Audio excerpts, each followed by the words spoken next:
To our granddaughter, Zara Marie Thompson, all of it, every single dollar, $38 million. Zara's father froze. His Rolex stopped mid-tap against the leather armrest. Her mother's mouth fell open. Her brother's face went gray. Then Victor lunged across the table, hand raised to strike. "You bitch! What did you do?" Before we go further, if you've ever been the family scapegoat, if you've ever been told you're worthless by the people who should love you most, hit that subscribe button right now. Drop a comment with your city because I want to see how far this story travels. Trust me, you need to stay until the end. What Zara does next will leave you speechless. Now let me tell you how we got here. Zara Thompson sat in the back corner of the lawyer's office trying to disappear. 26 years old. Borrowed blazer from a thrift store, scratchy polyester against her skin. The manager had pitied her enough to let her take it free. "Bring it back clean, honey." That look in her eyes, that recognition. One black woman seeing her own struggle in another. Victor Thompson, Zara's father, sat front row, 57, 6'3", silver temples.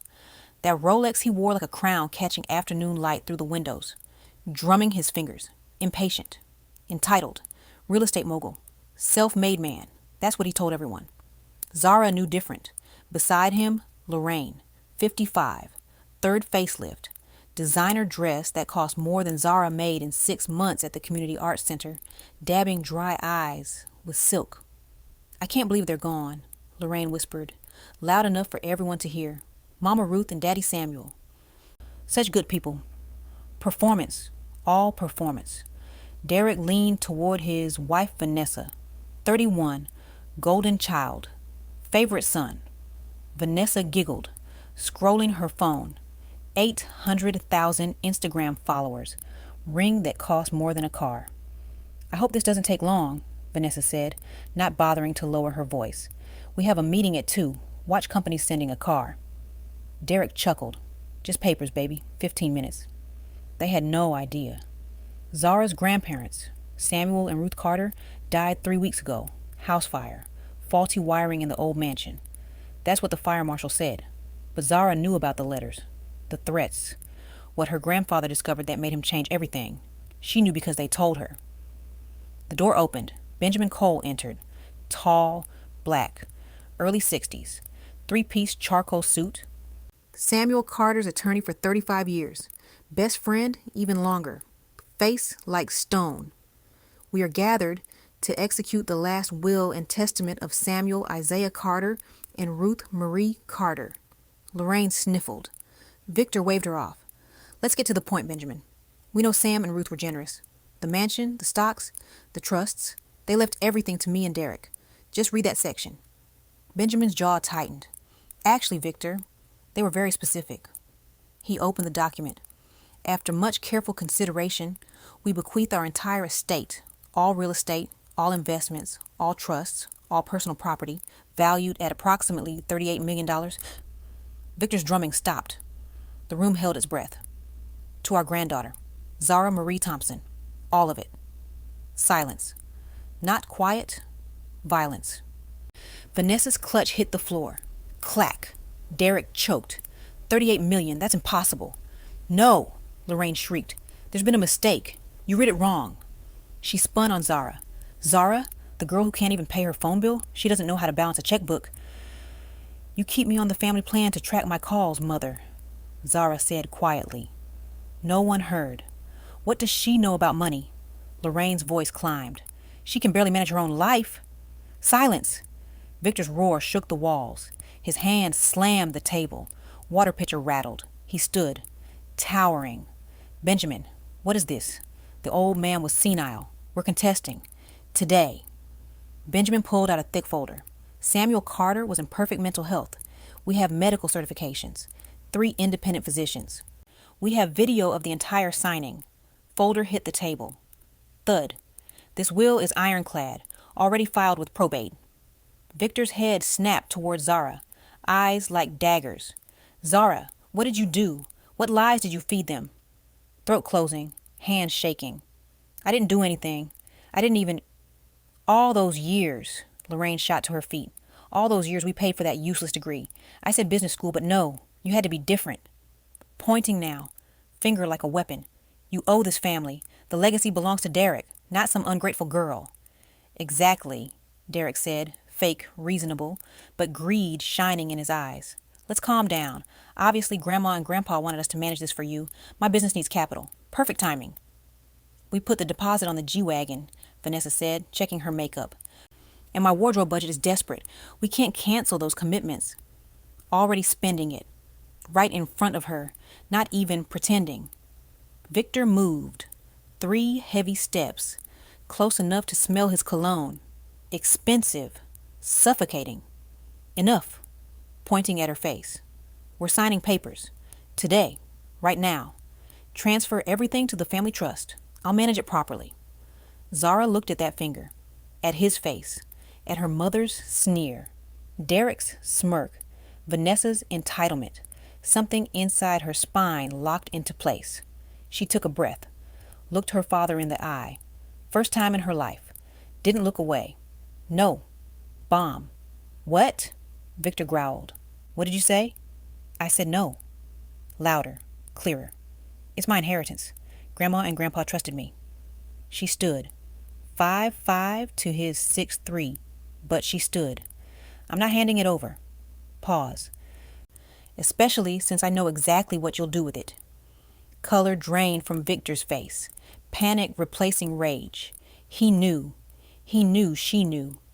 You ungrateful. He lunged, hand raised, open, heavy, aimed at her face. Zara flinched, bracing for the sting she'd felt too many times. Victor! Benjamin's voice cracked like a whip. On his feet instantly, between them. Do not touch my client. Victor froze, hand still raised, trembling with unreleased violence. This meeting is over. Benjamin's voice dropped. Deadly calm. Get out, all of you. Straightened his tie. Miss Thompson stays. Long moment. Nobody moved. Then Victor lowered his hand. Looked at Zara with pure hatred. This isn't over. Not even close. Turned. Stormed out. Lorraine, Derek, Vanessa scrambled after him like rats fleeing water. At the door, Victor turned back. Biggest mistake of your life, Zara. You have no idea what you've done. Door slammed. Bang. Zara stood there, shaking. Benjamin guided her back to the chair. Your grandmother left you something. She said give it to you the moment this happened. Pulled out a cream envelope from his jacket. Her name, Zara, in her grandmother's script. She knew, Zara whispered. She knew they'd do this.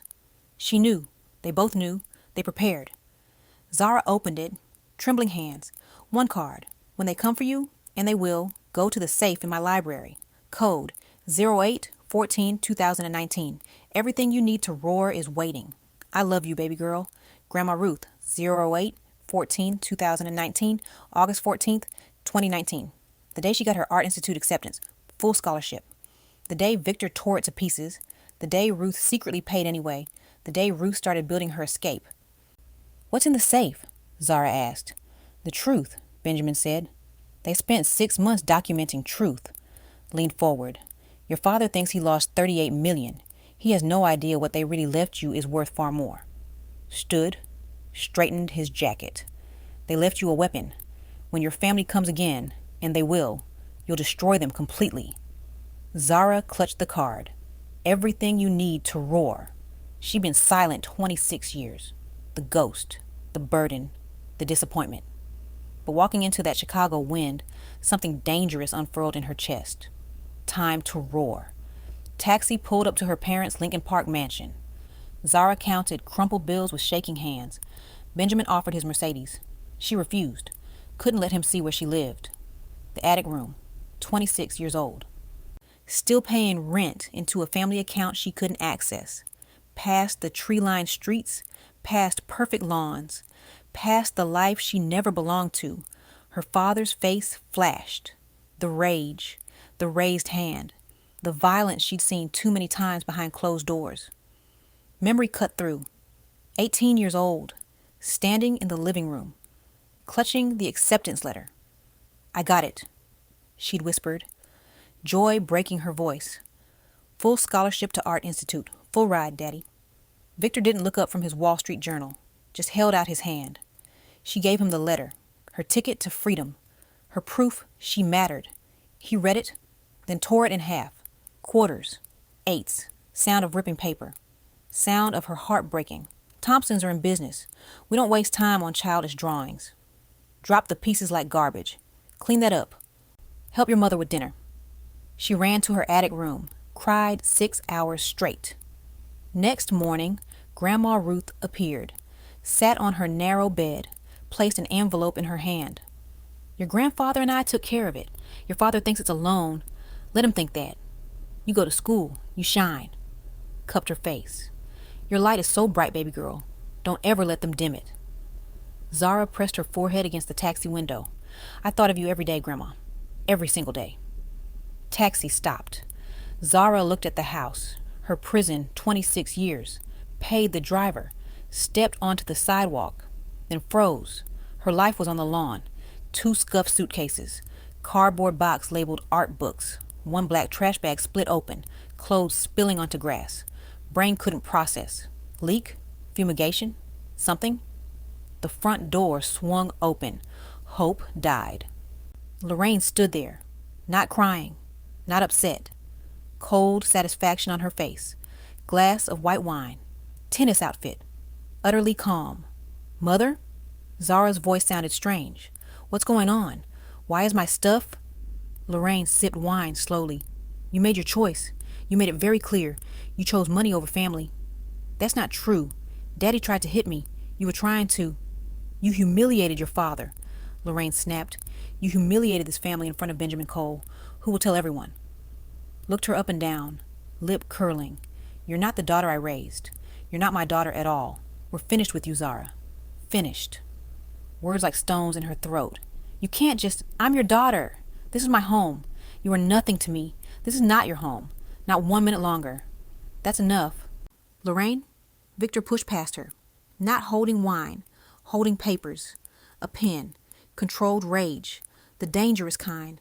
One last chance. One final opportunity to fix this mess. One chance to be part of this family again. Shoved papers at her chest. She caught them. Power of attorney. Asset transfer. Sign this. Right now. Sign everything to the family trust. I'll manage it properly. Leaned close.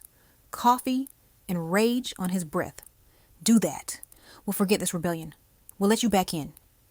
Voice dropped to whisper. Sign it or get off my property. Those are your choices. Something small, fierce, flickered in her chest. This isn't just your property. Grandma Ruth helped with the down payment. She showed me the bank records. Victor's face went purple. Sign it or get out. You are not welcome here. What's all the yelling? Derek and Vanessa appeared. Vanessa's eyes lit up. Phone out. Started recording. Oh my God, it's the $38 million millionaire. And you look at her bags. She's homeless. Zoomed on Zara's face. Derek snickered. Arms crossed. Art degree doesn't come with a roof, huh? Real sad. Please, Zara whispered. Tears burning. Stop recording. Vanessa zoomed closer. Oh, is she crying? What are you going to do? You got money but no family, no friends, nowhere to sleep. Lowered the phone. Eyes glittering. I wonder how much a $38 million prostitute charges. You'd probably have to pay someone to take you. Something snapped. The humiliation. The years of invisibility. Being told she was worthless. Her grandmother's voice. Time to roar. Fear vanished. Replaced by cold clarity. A prostitute? Zara said. Voice different. Lower. Didn't shake. Vanessa's smile faltered. Stopped recording. You want to talk about paying for things, Vanessa? Step forward. Vanessa stepped back. You want to talk about money, Derek? Let's talk about the $127,000 you lost at Horseshoe Casino last month. Money you took from Grandpa's trust. The one he told you not to touch. Derek went white. What? September 15th wire transfer. The one you hid as consulting fee. Grandpa and I saw it. He was so disappointed. You? Lorraine gasped. You're lying. How would you? I know a lot, Mother. Voice ice now. My entire childhood you said I was bad with money. That I was stupid. Couldn't be trusted. But that's what liars say when they're stealing. turned to Victor. And you, acting like a king. Want to talk about my inheritance? Laughed. Cold. Bitter. Let's talk about your debt. 3.2 million you owe Chase Bank. The loan you took using Grandpa's stocks as collateral, without permission. Payment due in 12 days. Payment you can't make. Silence. Victor's face went gray. Ash. Death. How? Whispered. How did you know? I've known 6 months. Grandpa showed me everything. Taught me to read balance sheets, find shell companies. He knew you were stealing. He knew you were a fraud. He knew you'd use his estate to pay your mistakes. You little bitch. You spied. He protected his legacy from you. That broke him, not rage, fury. Victor lunged, grabbed her hair, yanked her head back violently.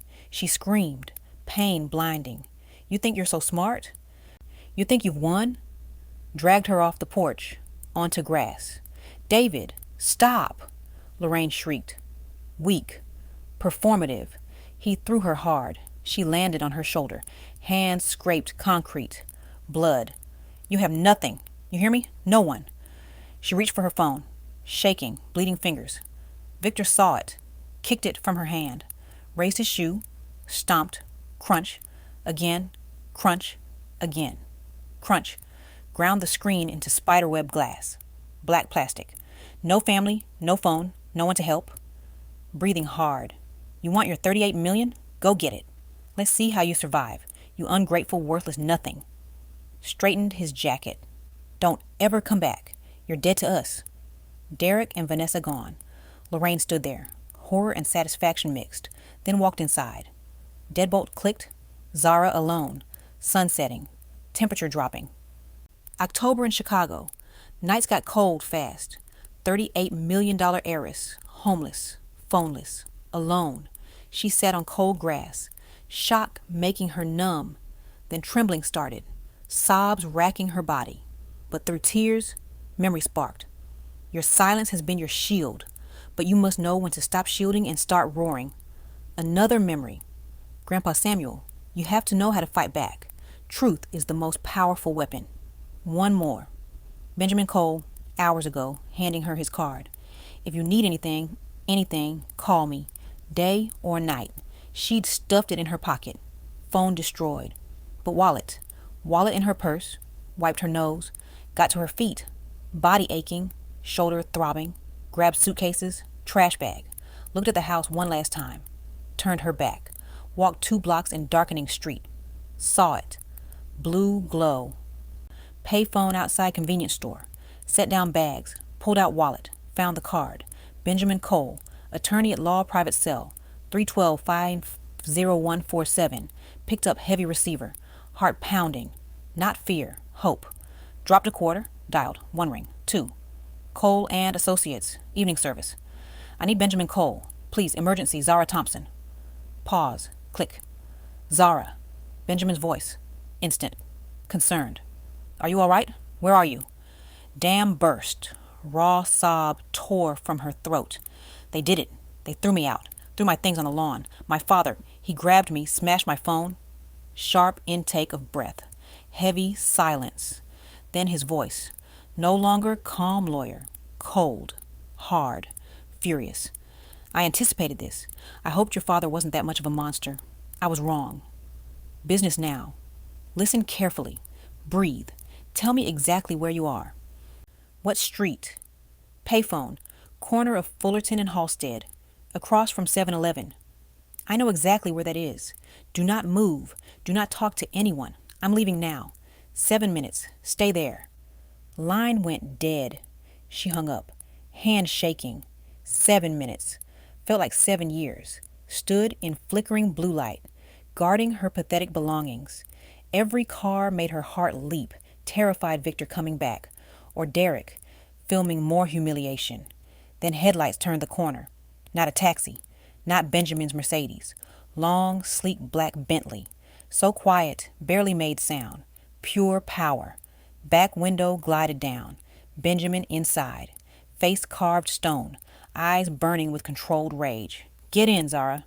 Not a request. Driver's door opened. Large man in dark suit, built like a linebacker. Got out silently.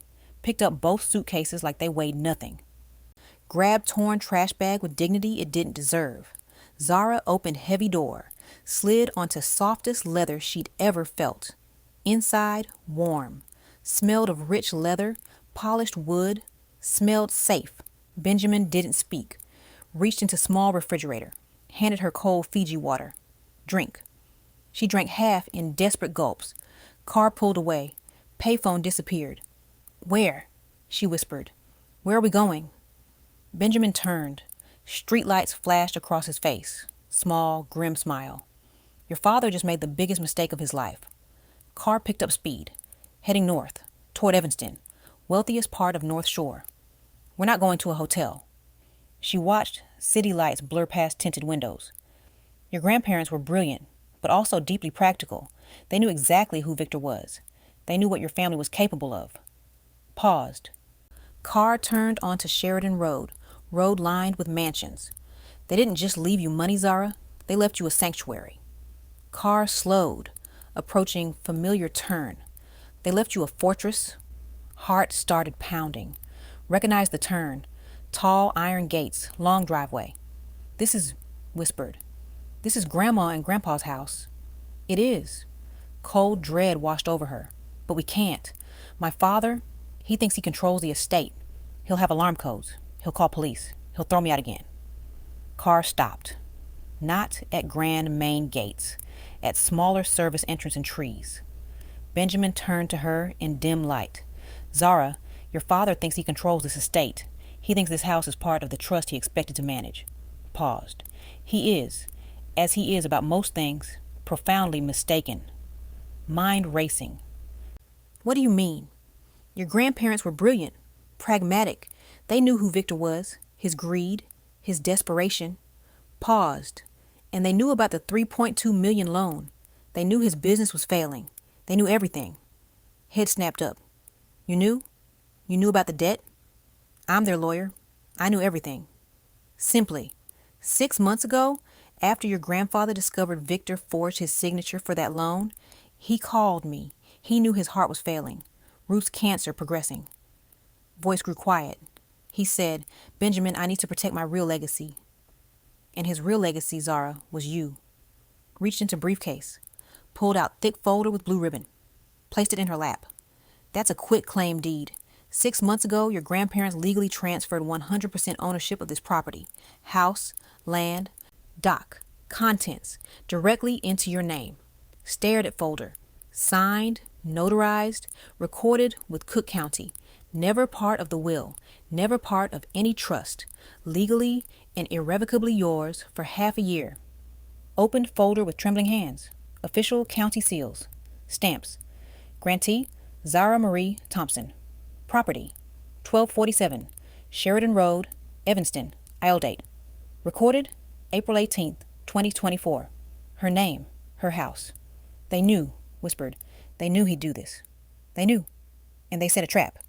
A trap? Your father doesn't know this deed exists. He thinks this house is his to control, his to sell.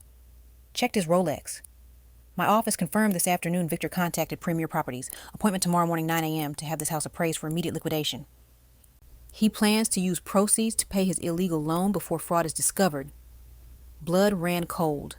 Not just kicking her out, planning to sell her grandparents' home, her home, to cover his crimes. But he can't. This house is mine. Exactly. Which makes what he's planning criminal trespassing and attempted fraud. He's walking into a legal trap of his own making. Handed her small velvet box. These are yours. Inside, black satin, 2 brass skeleton keys, 1 modern key fob. Driver opened her door. Benjamin led her through service gate. Entered code. Gate swung open silently. Walked up flagstone path, past overgrown rose garden, to side entrance leading to her grandfather's library. Go ahead. Hand shook, but key turned. Smooth as butter. Door clicked open. She stepped inside. Could breathe. Air smelled different. Old books, lemon polish.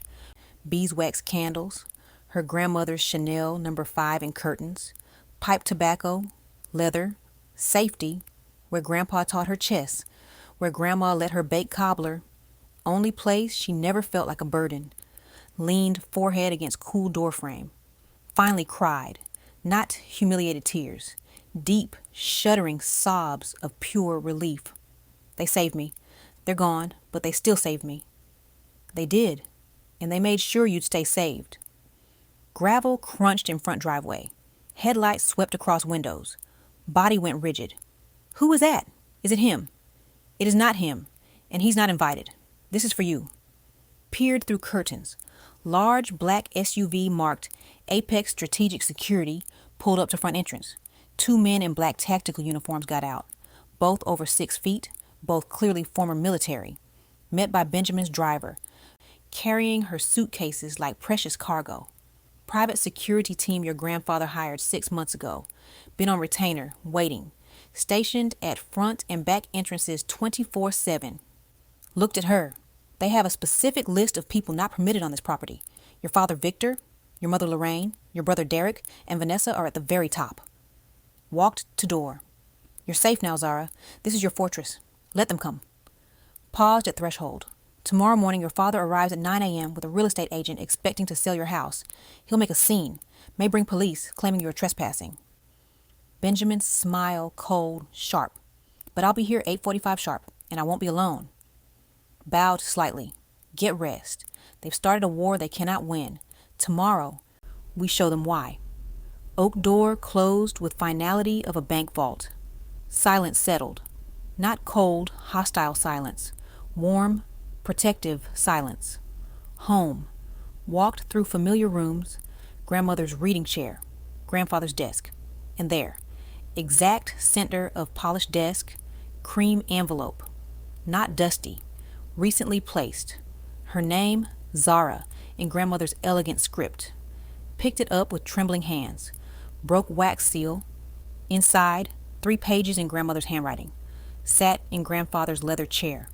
Read, My dearest Zara, if you're reading this, we're gone. Don't let grief overshadow your strength. We've lived long, full lives. Our only regret is we couldn't heal the sickness in our son Victor. Tears blurred words. Wipe them away. We've watched you your entire life. We saw your quiet resilience. We saw the light they tried to extinguish. We knew long ago you were the only one who understood our true legacy, integrity, not money. Your grandfather left you $38 million. That's your shield, but money is just a tool. It's loud and clumsy. What I'm leaving you is something far more powerful. I'm leaving you the truth. Your father and brother have become lost to greed. They believe they're the smartest men in Chicago. They believe they could outsmart the senile old man and the stupid quiet girl. They're wrong. Your real inheritance, your weapon, is hidden where your grandfather thought was most logical and I thought was most poetic. Use it. Don't be afraid. Don't let them bully you one more second. Your entire life you've been silent. Now, my sweet Zara, it's time to roar. We love you always. Grandma Ruth P.S. The code hasn't changed. You know what it means. Looked around library. Logical and poetic. Eyes landed on massive bookshelf. Thousands of books. Grandfather's system. And there, between the wealth of nations and the intelligent investor. Single hollowed out false book. Spine reading. Foundations of trust.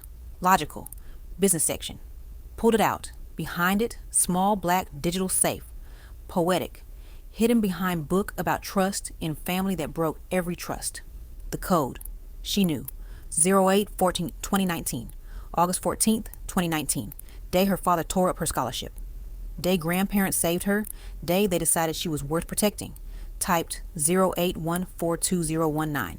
Safe clicked. Green light flashed. Door swung open. No cash. No jewelry. 2 things. Plain black accountant's ledger. And on top, single black USB drive. Label in grandfather's handwriting, Truth.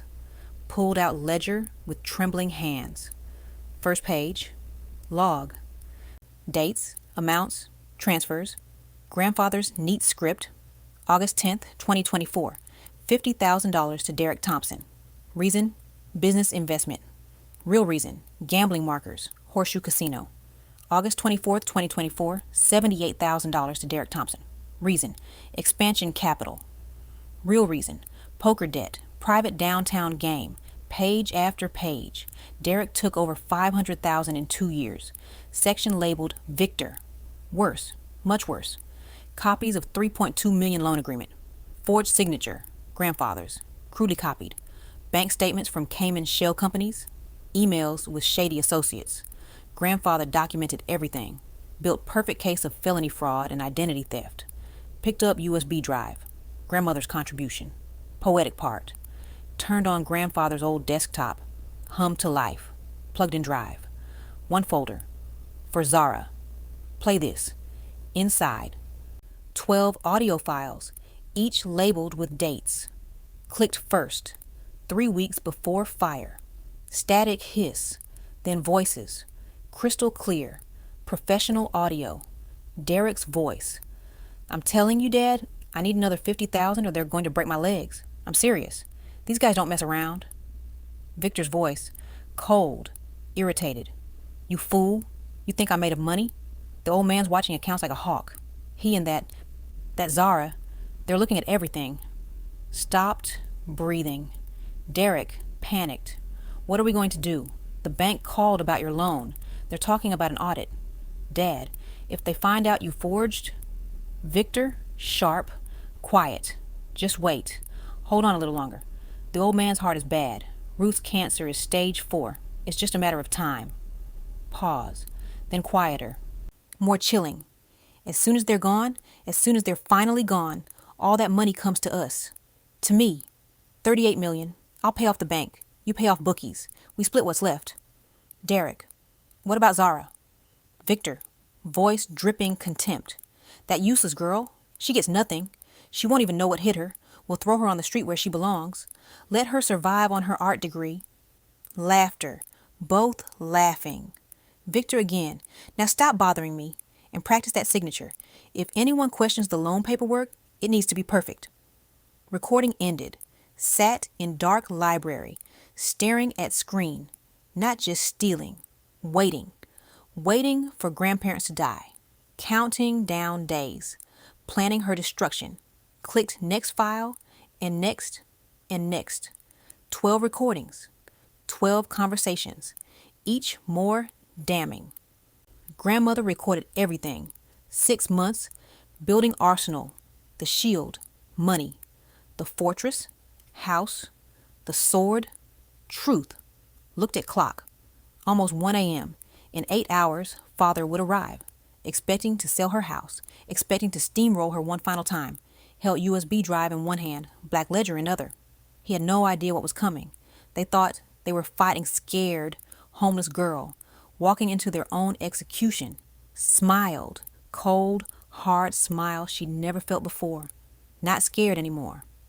Ready. She opened another audio file. This one dated 2 weeks before the fire. Victor's voice, frustrated. The old man keeps asking about the quarterly statements. He's getting suspicious. Derek. What if he finds out about the loan?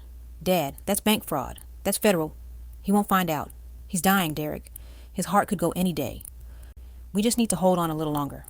Pause. And if he does find out, well, that house is old. So many things can go wrong in a house that old. Zara's blood went cold. That house is old. The fire wasn't an accident. Her hand shook as she reached for the next file, but she stopped. Not yet. Tomorrow morning, when Victor arrived, when he thought he was coming to take everything. That's when she'd play him this recording. That's when she'd show him exactly what his stupid, quiet girl had become. She closed the laptop, walked upstairs to her old bedroom. The yellow walls, the bay window, the bed where Grandma used to read to her. Lay down fully clothed, set her alarm for 7 a.m., closed her eyes, and for the first time in 26 years, Zara Thompson slept without fear, because tomorrow she wasn't going to be the victim. Tomorrow she was going to be the reckoning. The alarm screamed at 7 a.m. Zara's eyes snapped open. Same house, different woman. She sat up. Shoulders still ached from where Victor threw her. Palms scraped raw, but her mind was sharp, clear, ready. Walked to the bathroom. Looked at herself in the mirror. Same face, different eyes.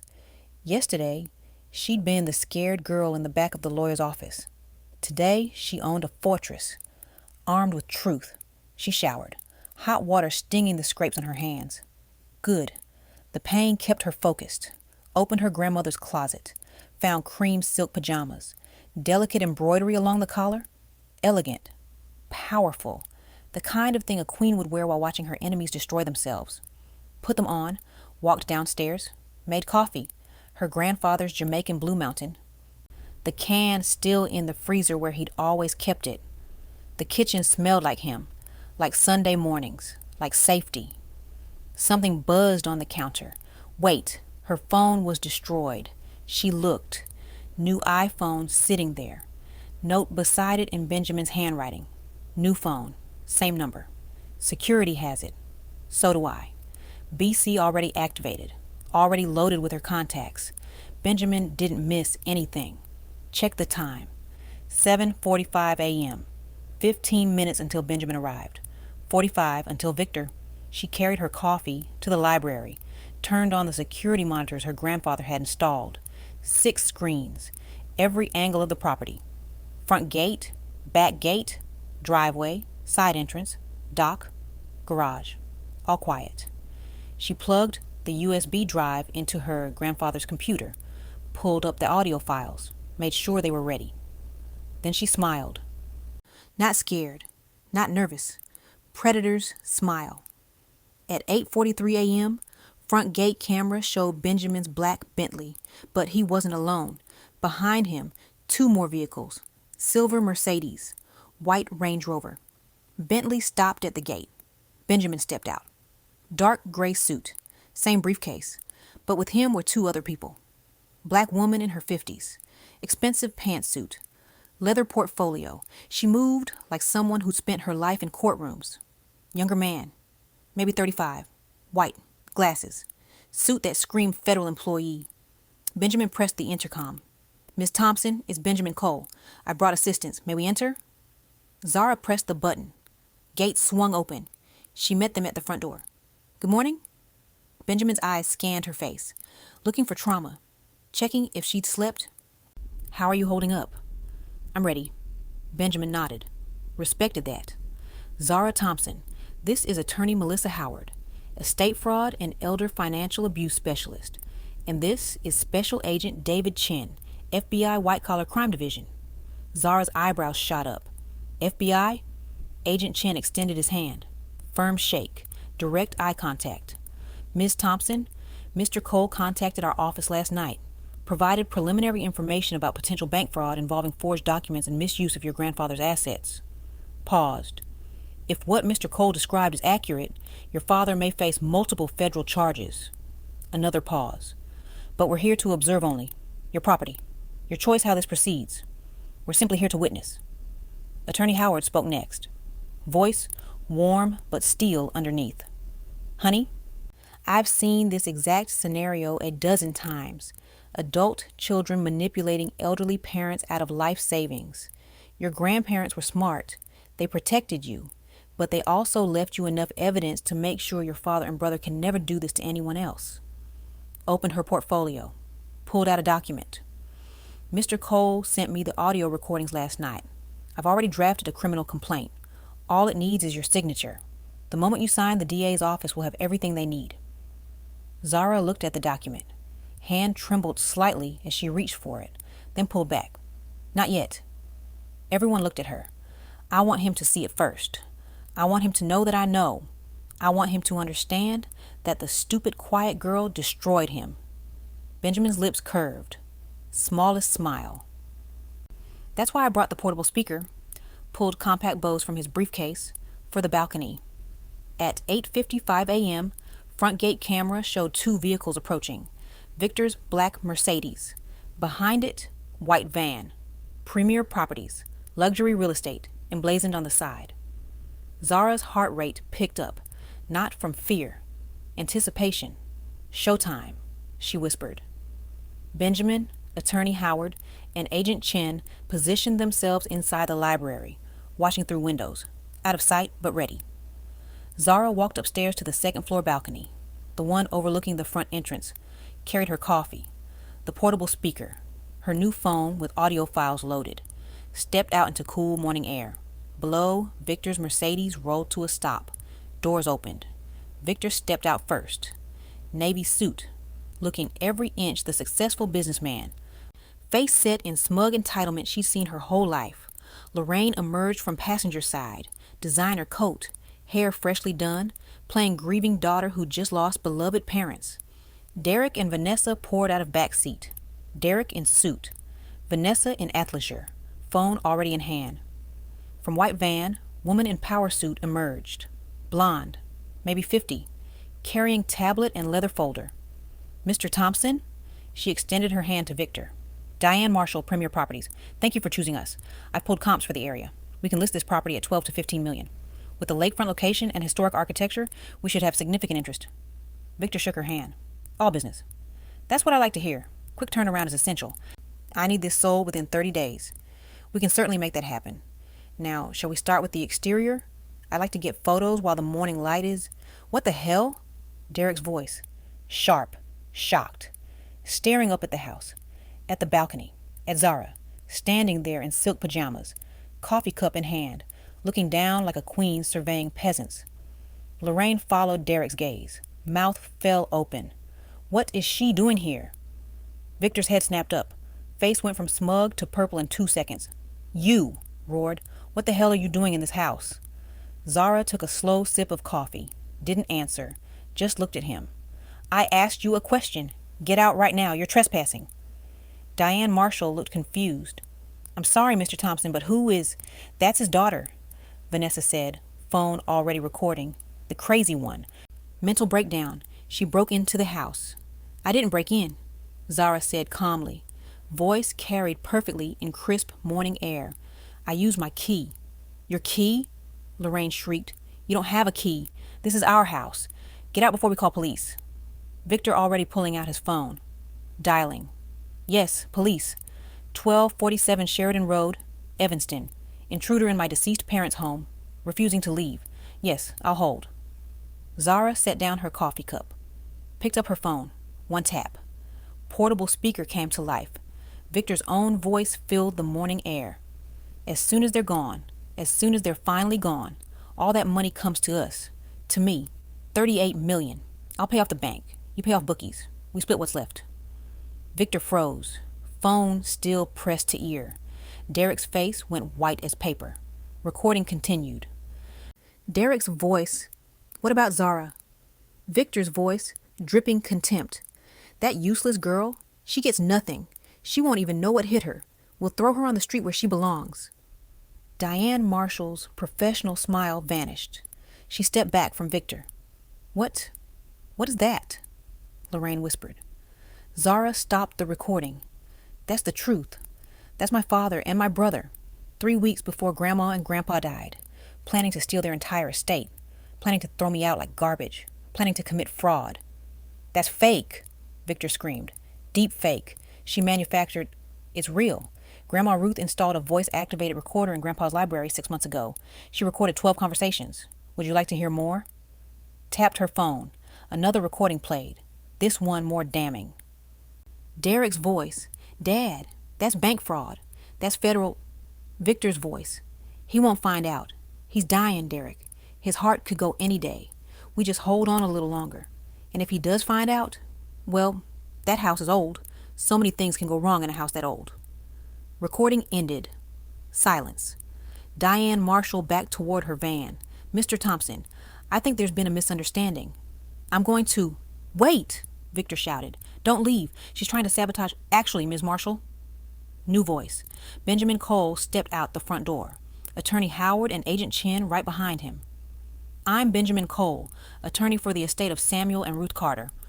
Also, Miss Zara Thompson's legal counsel. I should inform you that the property you were preparing to list does not belong to Mr. Victor Thompson. Held up the quitclaim deed.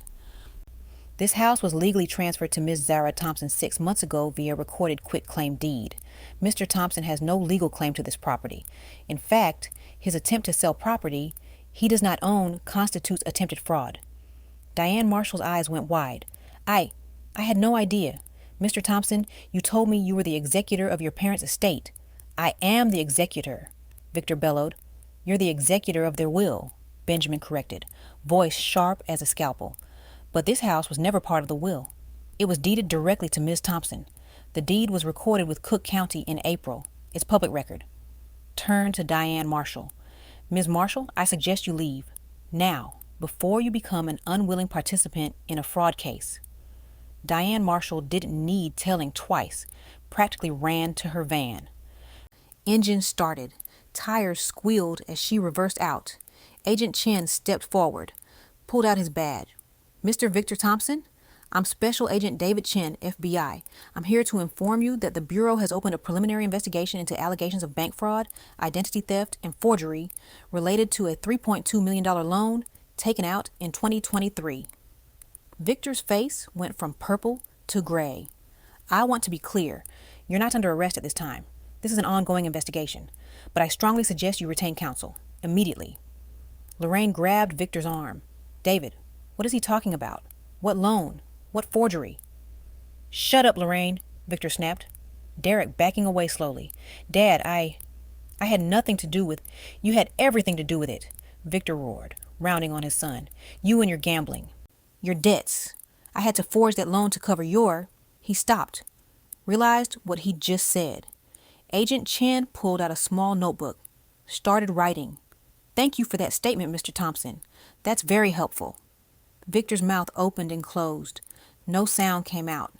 Zara watched from the balcony. Watched her father, the man who terrorized her 26 years, completely unravel. You want to know something, Father? She called down. Voice steady. Strong. Yesterday, when you threw me on the lawn and smashed my phone, when you told me I was dead to you, that was the best thing that ever happened to me. Paused. Because for the first time in my life, I wasn't scared of you anymore. Picked up her phone one more time. Now get off my property. All of you.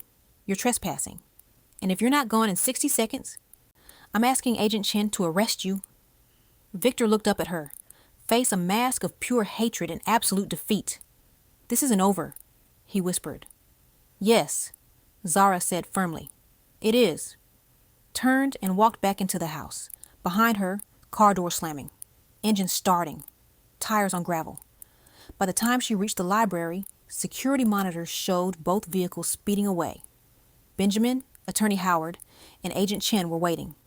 That, Attorney Howard said, eyes shining with something like pride, was the most beautiful thing I've ever witnessed. Honey, you just saved yourself years of court battles. Agent Chen nodded. And Mr. Thompson's outburst about forging the loan to cover his son's gambling debts? That's a confession. On record. In front of a federal agent. His lawyer is going to have a very bad day. Benjamin walked over to Zara. Placed gentle hand on her shoulder. Your grandmother would be so proud. So would your grandfather. Zara felt tears prick her eyes, but didn't cry. She'd done enough crying. What happens now? Now, Agent Chen said, the FBI builds its case. Based on the recordings and financial documents Mr. Cole provided, I expect we'll have enough for an indictment within 6 weeks. Your father is looking at 5 to 10 years for bank fraud, possibly more if we can prove he had anything to do with... He stopped. With the fire, Zara finished quietly. That recording, where he said things can go wrong in a house that old. You think he... I think, Agent Chen said carefully, the fire marshal's report is going to get a second look with fresh eyes. The room fell silent. Attorney Howard cleared her throat. In the meantime, Miss Thompson, you need to secure your assets. Your father is desperate. Desperate men do desperate things. I recommend you change all passwords, freeze your credit, put fraud alerts on all accounts. Already done, Benjamin said. I had our firm's cybersecurity team working overnight. Every account locked down, every password changed. I've also had the locks changed on this property. Again. Pulled out new set of keys. These are the only copies. You have one set. I have one set. Security team has one set. Your father's old keys? Useless. Zara took the keys. They were warm from Benjamin's pocket. Thank you. For everything. Don't thank me yet, Benjamin said.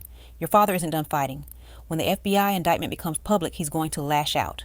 He'll tell anyone who'll listen that you manipulated your grandparents, that you stole from the family, that you're mentally unstable. Paused. Can you handle that? Zara thought about it. Really thought. 24 hours ago, the answer would have been no. But today, let him try.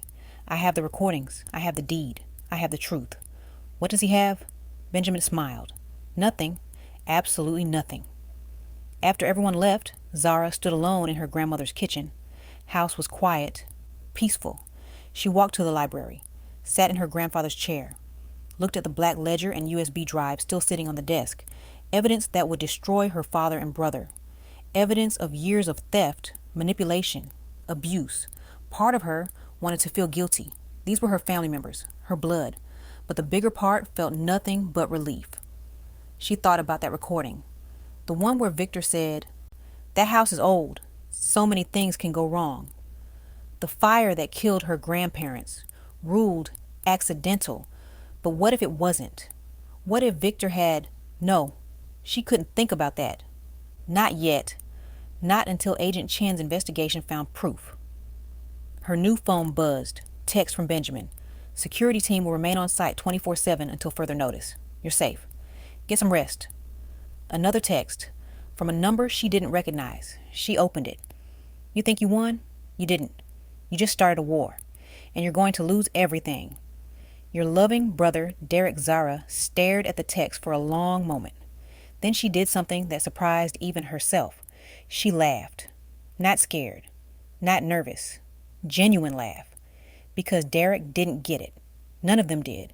She'd already lost everything when they threw her on the lawn yesterday. Everything except the one thing that mattered, herself. And now she had a house, money, evidence, the law on her side. Most importantly, she had her voice, and she was done being silent. She typed back, I already won, Derek. You just don't know it yet. Hit send. Blocked his number. She walked upstairs to her grandmother's room, opened the closet, found the beautiful clothes her grandmother had worn, elegant dresses, tailored suits, wardrobe of a woman who knew her worth. Zara pulled out a navy blue dress, simple, powerful, the kind you'd wear to a meeting where you were about to change your life, held it up to herself in the mirror. Same face, different eyes. Yesterday, she was the scapegoat. Today, she was the heir. Tomorrow she was going to make damn sure her father and brother paid for every single thing they'd done. Not just to her, to Grandma Ruth and Grandpa Samuel, because if that fire wasn't an accident, if they'd had anything to do with it, she was going to make sure they spent the rest of their lives in prison. She hung the dress on the closet door. Tomorrow she'd wear it when she signed Attorney Howard's criminal complaint. Tomorrow, the real war would begin. Her phone buzzed again. Unknown number. She almost didn't open it, but something made her look. Meet me. Tonight. 8 p.m. Navy Pier. Come alone, or I go to the press with my side of the story. Dad. Her blood ran cold. Navy Pier. Public place. Lots of people. He wouldn't try anything physical, but he would try to manipulate her, threaten her, maybe even offer her money to drop the charges. She should ignore it. She should tell Benjamin. She should... Her fingers were already typing. I'll be there. Hit send. What was she doing? This was stupid. Dangerous. But part of her needed this. Needed to face him one more time. Not as the scared girl. As the woman who'd beaten him.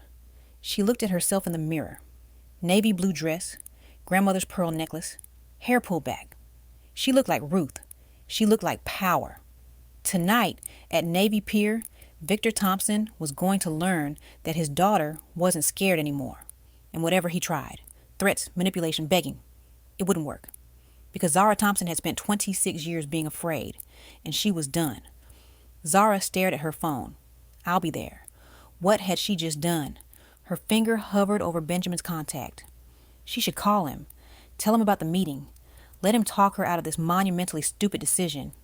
Instead, she put the phone down, walked to her grandmother's closet, pulled out the navy dress, laid it on the bed. 7 hours until 8 p.m. 7 hours to prepare.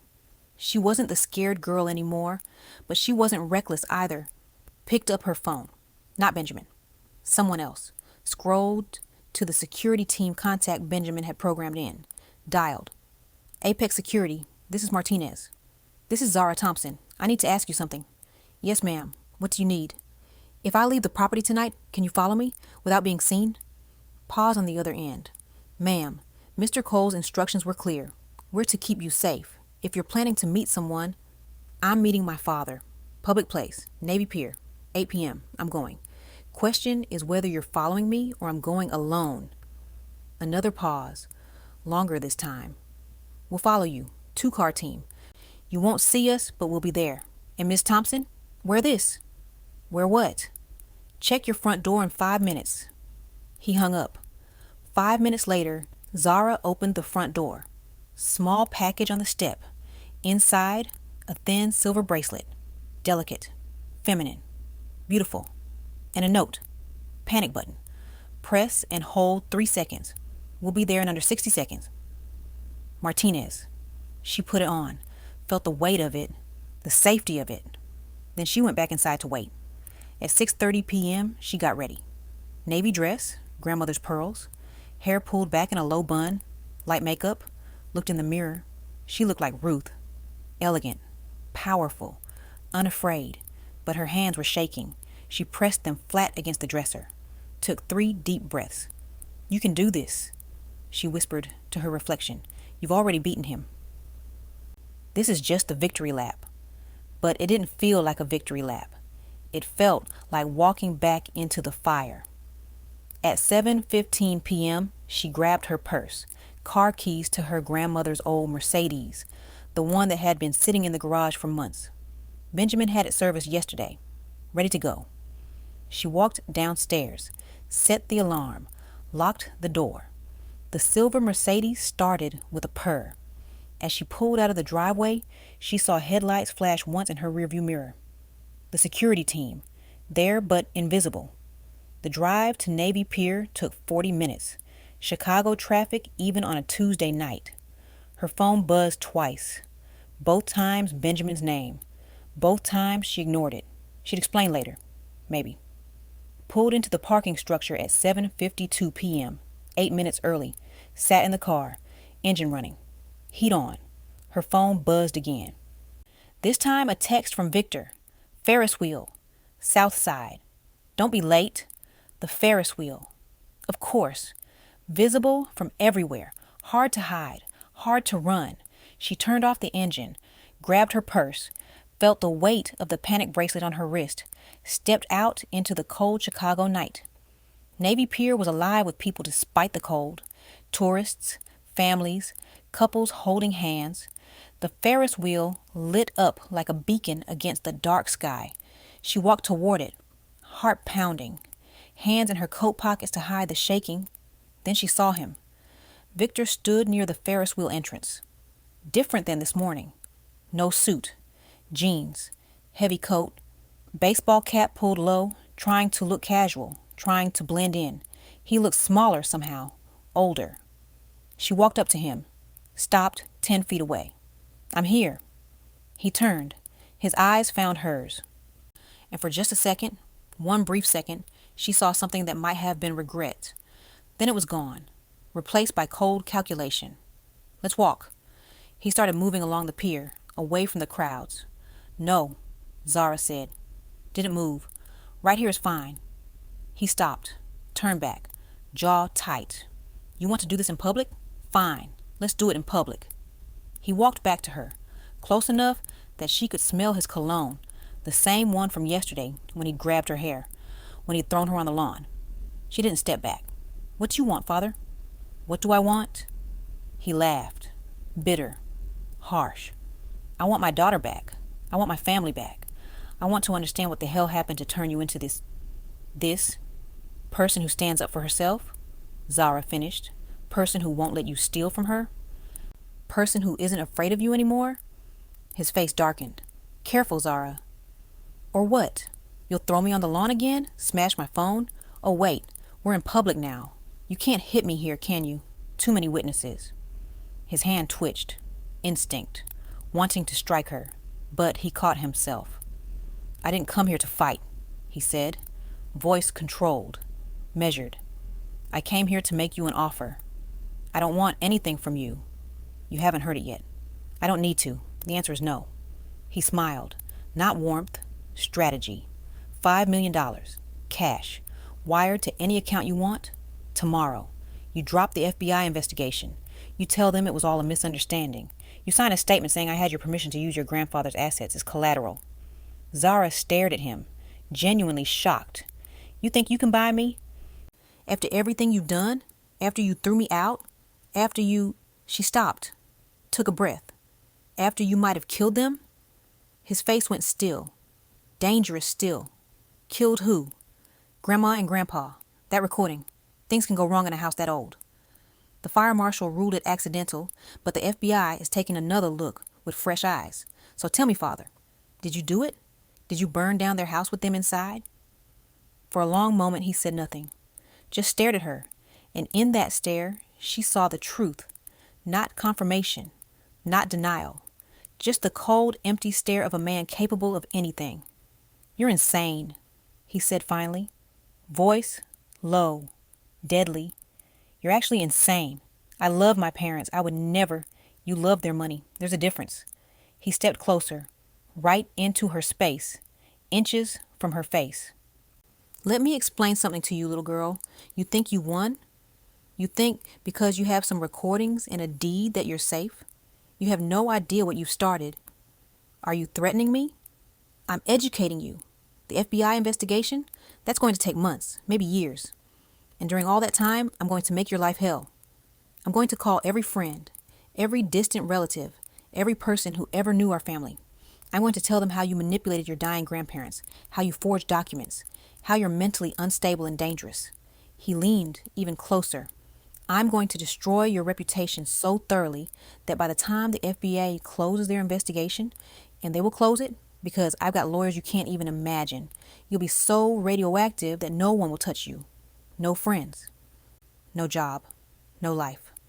Zara felt her heart hammering, the old fear trying to claw its way back. But then she felt the weight of the bracelet on her wrist, remembered Benjamin's words, remembered her grandmother's letter. Time to roar. You're right, she said quietly. I am insane. Insane enough to think that a man who terrorized his daughter for 26 years might actually face consequences. Insane enough to believe that truth matters more than money. Insane enough to stand here and tell you that I'm not afraid of you anymore. She pulled out her phone, held it up, and insane enough to record this entire conversation. His face went white. You're bluffing. She tapped the screen. His voice played back. I'm going to destroy your reputation so thoroughly. You'll be so radioactive that no one will touch you. She stopped the recording. Put the phone back in her pocket. That's witness intimidation, a federal crime. Want to keep talking? He just stared at her, breathing hard, hands clenched into fists. Then he did something she didn't expect. He laughed. Not a bitter laugh, a genuine one. Almost proud. You really are Ruth's granddaughter, he said, shaking his head. I always thought you were weak. Thought you were just like your mother. All performance, no spine. But you're not. You're exactly like her. Stubborn, smart, dangerous. He took a step back. Fine. You want war? We'll have war. But don't say I didn't give you a chance to walk away. He turned and started walking, away from the Ferris wheel, toward the parking lot. Father, he stopped, didn't turn around. Did you do it? Did you burn down their house? Long silence. The sounds of Navy Pier, laughter, music, waves against the dock seemed distant, muted. Then he spoke, voice carrying back to her on the wind. The fire marshal said it was an accident. That's good enough for me. And he walked away.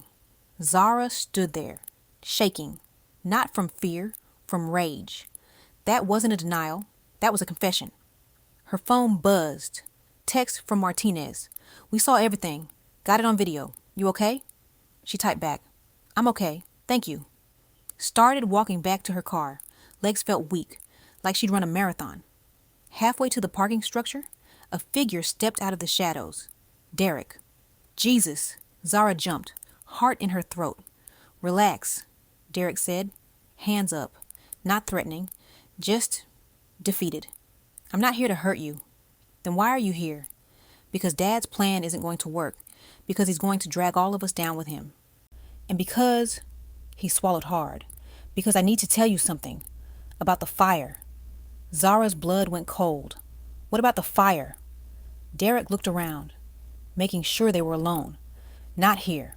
Tomorrow. Meet me at Grandpa's office. The one downtown. 10 a.m. Come alone. I'll tell you everything. Why should I trust you? Because I'm not Dad. I'm not a monster. I'm just a fuck-up who got in over his head. His eyes were red. Had he been crying? Please, Zara, if you ever cared about me, if you ever thought of me as your brother and not just the enemy, meet me tomorrow. I'll tell you the truth about what happened. He walked away before she could respond, disappeared into the crowd. Zara stood there, mind racing. Was this a trap? Another manipulation? Or was Derek finally ready to tell the truth? Her phone buzzed. Benjamin this time. Calling. She answered. Where the hell are you? Benjamin's voice was tight with worry. Martinez just sent me a video of you meeting your father at Navy Pier. Zara, what were you thinking? I was thinking I needed to face him, one more time, as an equal. And he tried to bribe me, then threatened me, and then basically admitted he had something to do with the fire. Silence on the other end. Then, did Martinez get it on video? Every word. Good, that's good. Come back to the house, now. We need to talk about next steps. Benjamin, Derek was there too. He wants to meet me tomorrow, says he'll tell me the truth about the fire. Absolutely not. No way, it's a trap. Maybe. Or maybe he's ready to flip on Victor. Either way, I need to know. Then I'm coming with you. He said come alone. I don't care what he said. You're not meeting him without backup. End of discussion. Zara smiled, despite everything. You sound like my grandfather. Your grandfather was a smart man. Be like him. Don't do stupid things alone. She got back to her car, started the engine, pulled out of the parking structure. The drive home was quiet, dark. The city lights blurred past her windows. She thought about Victor's face when she played back his threat. The shock, then the rage. She thought about Derek's red eyes, his defeated posture, the way he'd said, I'm not a monster. But mostly she thought about Victor's final words. The fire marshal said it was an accident. That's good enough for me. Not a denial. A confession. She pulled into the driveway at 9:47 p.m. The house was dark except for the porch light Benjamin must have left on remotely. She walked inside, set the alarm, locked the door, and then, finally, she let herself feel it. The fear, the anger, the grief. She slid down the wall in the hallway, sat on the floor, and cried. Not scared tears, not humiliated tears, grief tears. Because somewhere in the last 48 hours, she lost her family. Not the family she'd wanted, but the family she'd had. Victor, Lorraine, Derek, Vanessa, they were gone. Not dead, but gone from her life forever. And even though they'd been toxic, even though they'd hurt her, they'd still been hers. And now she was alone. Her phone buzzed. Text from Benjamin. You're not alone. Get some sleep. Tomorrow we figure out what Derek knows. Together. She wiped her eyes, stood up, walked upstairs. Tomorrow she'd wear the navy dress. Tomorrow she'd meet Derek. Tomorrow she'd find out the truth about the fire. But tonight she was just going to sleep. In her grandmother's house. Safe. Protected. And dream about a future where she didn't have to be strong. Where she could just be Zara.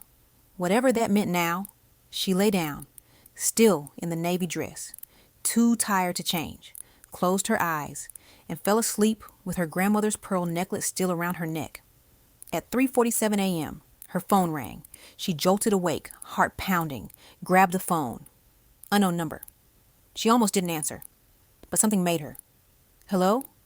Ms. Thompson? Male voice. Official. This is Officer Rodriguez, Chicago Police Department. I'm calling about your brother, Derek Thompson. He was admitted to Northwestern Memorial Hospital about an hour ago. Zara sat up, wide awake now. What happened? He was found unconscious in his car in the Grant Park parking garage. Looks like an overdose. Pills. He's alive, but critical. He's asking for you.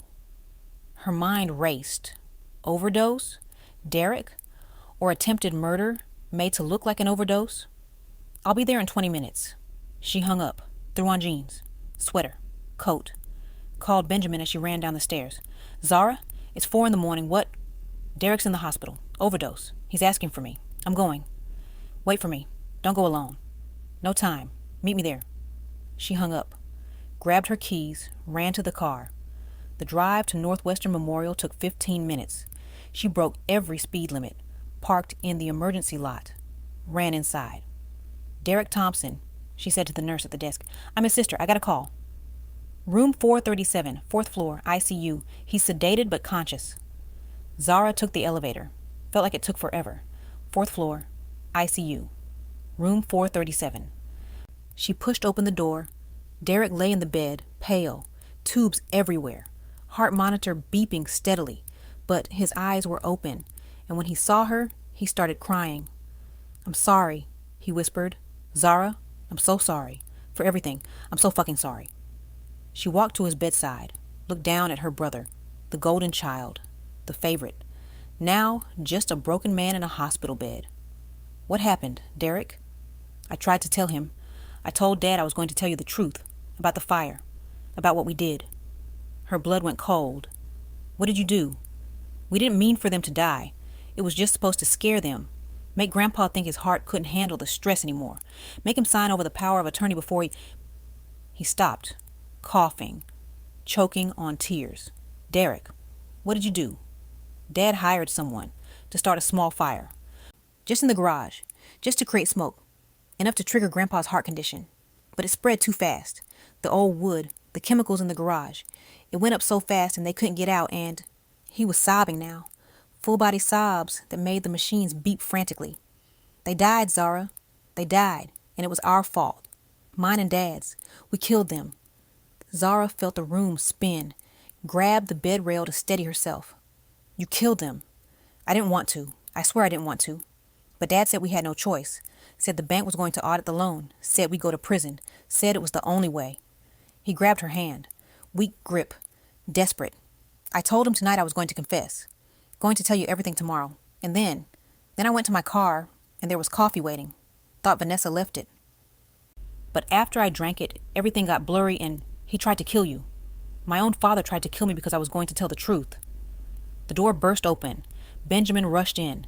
Behind him, Agent Chen and 2 uniformed officers. "Zara, are you..." Benjamin stopped. Saw Derek. Saw the tears. "What happened?" "He confessed," Zara said, voice hollow, empty. "To the fire. To murdering our grandparents. Victor hired someone. It was supposed to scare them, but it killed them. And tonight when Derek tried to do the right thing, Victor poisoned him." Agent Chen pulled out his phone. Started recording. "Mr. Thompson, I'm Special Agent Chen. Can you repeat what you just told your sister? For the record?" And Derek did. Every word. Every horrible detail. The plan. The hired arsonist. The fire that spread too fast. The grandparents who couldn't escape. By the time he finished, Agent Chen was already on the phone with the district attorney. "We need an arrest warrant. Victor Thompson. Murder 2 counts. Attempted murder 1 count. Yes, now." He hung up, looked at Zara. "Your father will be in custody by sunrise. This is over." But Zara wasn't listening. She was looking at Derek, at her brother who'd helped kill their grandparents, who'd stood by and watched their father terrorize her for years. "Why?" she whispered. "Why did you let him do this to us?" Derek closed his eyes. "Because I was weak. Because I was scared. Because it was easier to be the golden child than to stand up to him." He opened his eyes, looked at her. "But you weren't. You stood up. You fought back. You won." "I didn't win," Zara said, voice breaking. "Grandma and Grandpa are still dead. Our family is still destroyed. Nobody won." She turned and walked out. Left Derek crying in his hospital bed. Benjamin followed her, caught up to her in the hallway. "Zara, he killed them. My father killed them. And Derek helped. And I spent 26 years being afraid of monsters who were actually murderers." She leaned against the wall, slid down, sat on the cold hospital floor. "I should feel victorious. I should feel like justice won. But I just feel empty." Benjamin sat down beside her. Didn't say anything. Just sat there. And for a long time, they just sat in silence. 2 people in an empty hospital hallway at 4:30 in the morning, waiting for the sun to rise on a day that would change everything. At 6:15 a.m., Agent Chen found them. "He's in custody.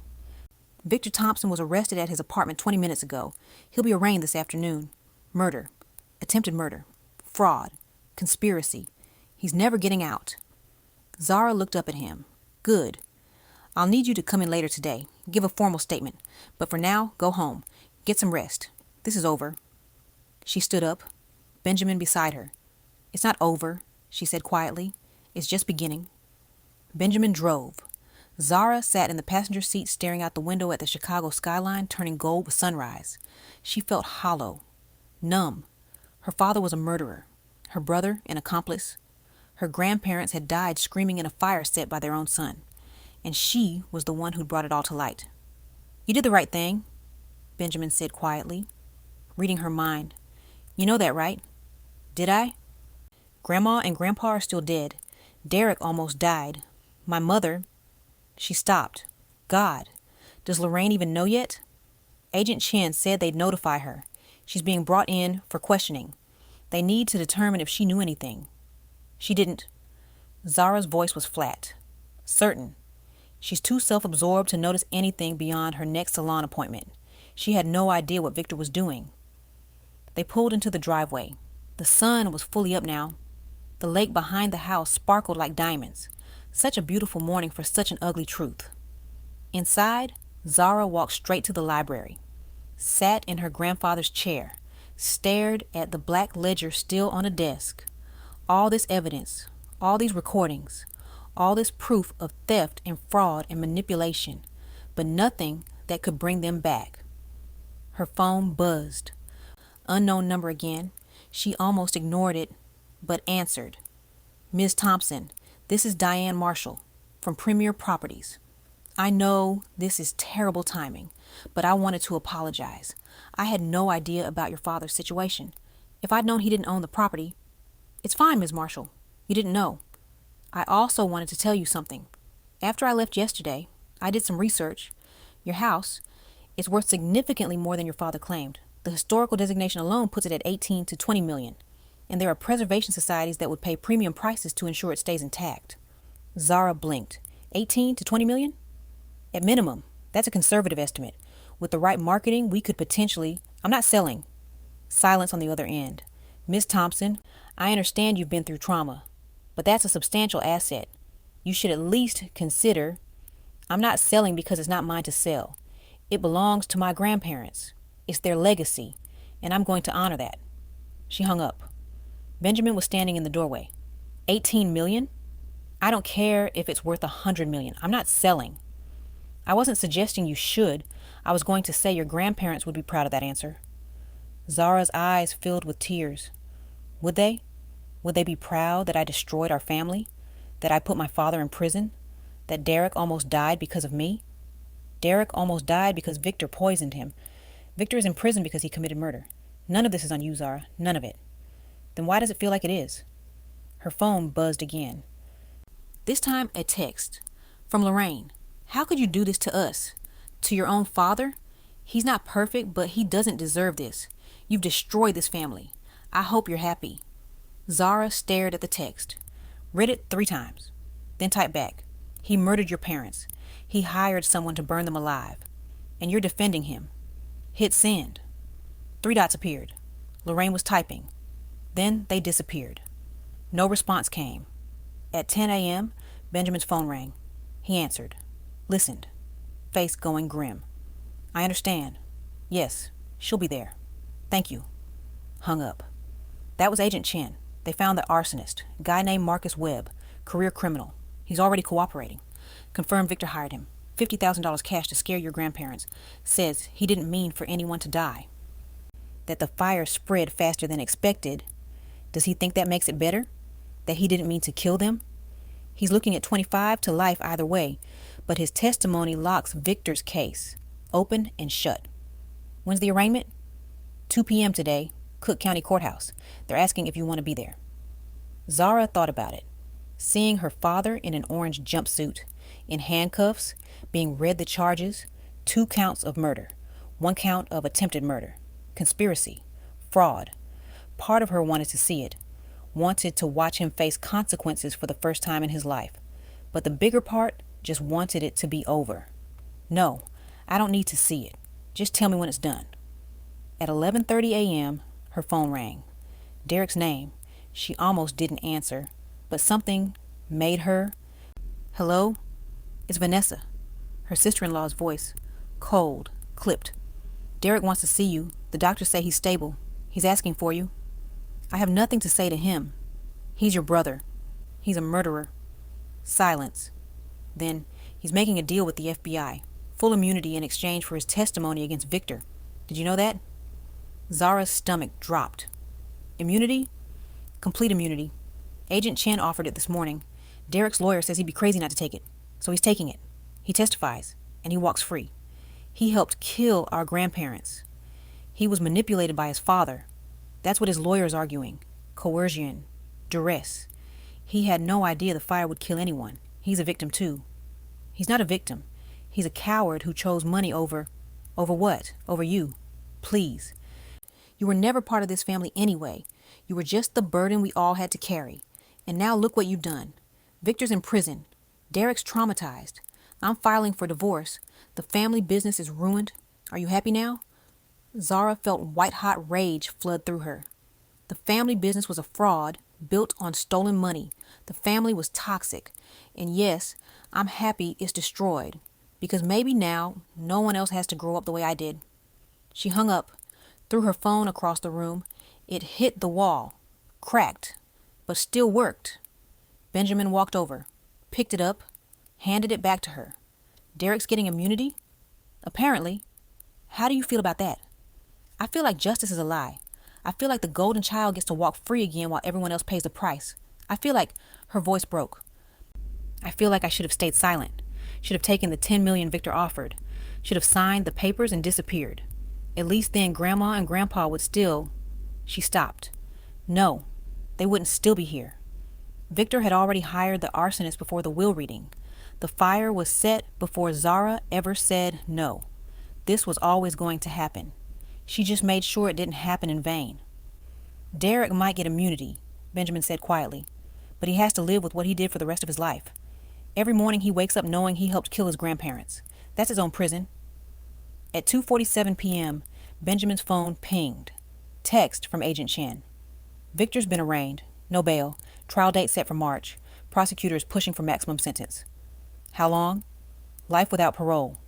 2 counts of murder carries mandatory life in Illinois. Life without parole. Her father would die in prison. She should feel victorious. She should feel like justice had been served. Instead, she just felt tired. At 4 p.m., there was a knock at the door.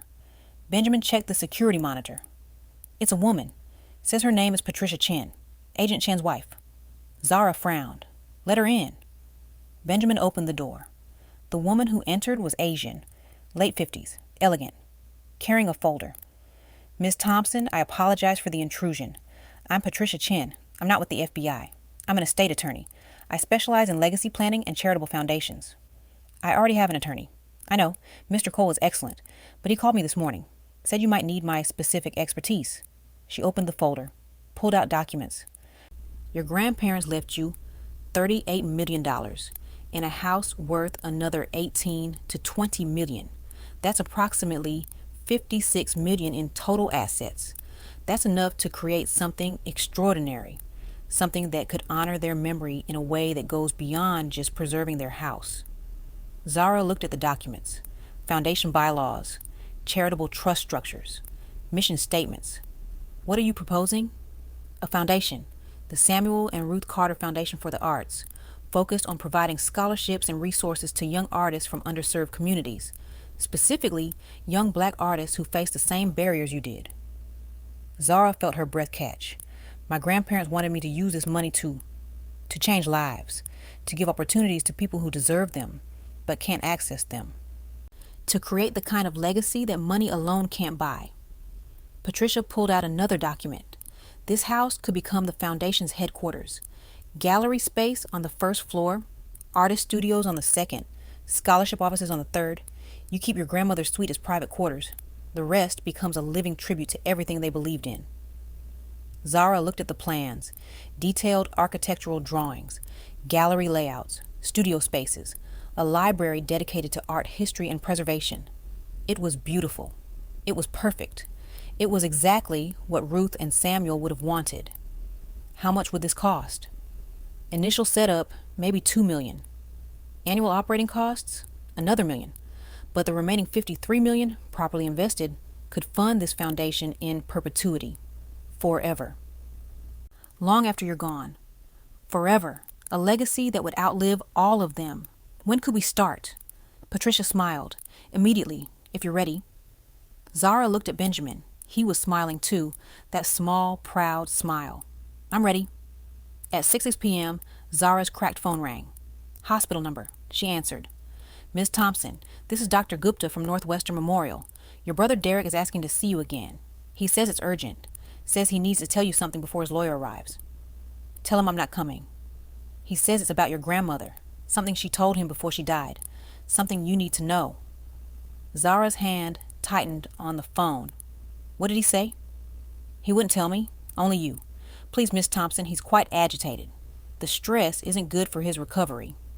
She looked at Benjamin. He shook his head. Don't go. But she had to know. I'll be there in 30 minutes. This time Benjamin came with her. No arguments. They walked into Derek's hospital room together. He looked worse than this morning. Paler. Thinner. Like guilt was eating him from the inside. You came, he whispered. You have 5 minutes. What did Grandma tell you? Derek struggled to sit up. Benjamin moved to help him. Zara stayed by the door. About 3 months before she died, I went to visit. Just me.